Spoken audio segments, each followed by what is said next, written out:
درم یو مرګري پښتنه کړی استخاره د منځ متعلق چې مکمل طریقې راته وخایا او بل سړی د بل چا پر استخاره کولای شي کې نشي کولای.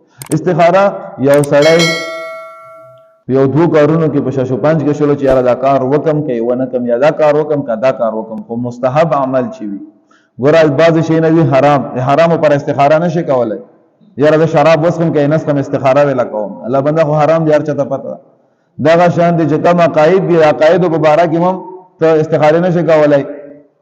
نعوذ بالله من ذلک دا یاره ورګه الله پاک استخاره باندې بولم چې الله پاک چیرته یا څنګه نعوذ بالله من ذلک یا منځ متعلق استخاره کوم یاره ما باندې مونږ تا کنهشته یا ز استخاره کوم چې روزاونه سم کنه سم فرضي روزه نو دوه استخاره نه کیږي. استخاره په مستحب اعمالو کیږي.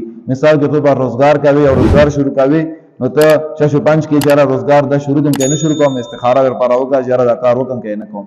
لږه کې نکاح کوي هغه پر استخاره او جره مې پر نکاح بهتره دا کنه بهتره طریقې دا چې دواره کته مونږ وکا ساده دواره کته نفل مونږ د هیڅ خبره بګنه سټه مې کوي وی کې هیڅ مسله نشته او الله پاک تسوالو کا ساده پښتو کې ته خیم عربي کې اوګدي کې سیدی بس هغه اوګدي کې سینه کو ساده آسان خبره کو ساده دعا کوي الله تبارک وتعالى دواره کته مونږ نو کو دې پر چې ماته دا کار خو چې دا کار مې پر بهتر دی کنه بهتر بس خبره ختم.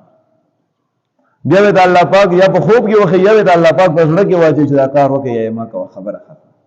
بل کسي پر استخاره کیږي کنه کیږي نو دې بارے کې څه کتابونه نه لیکلي او بهتره خبره ده چې په خپل باندې سره استخاره وکړي. الله تبارک وتعالى د موت او ټول په لګو خبره دي عمل کولو توفیق نصیب کړي.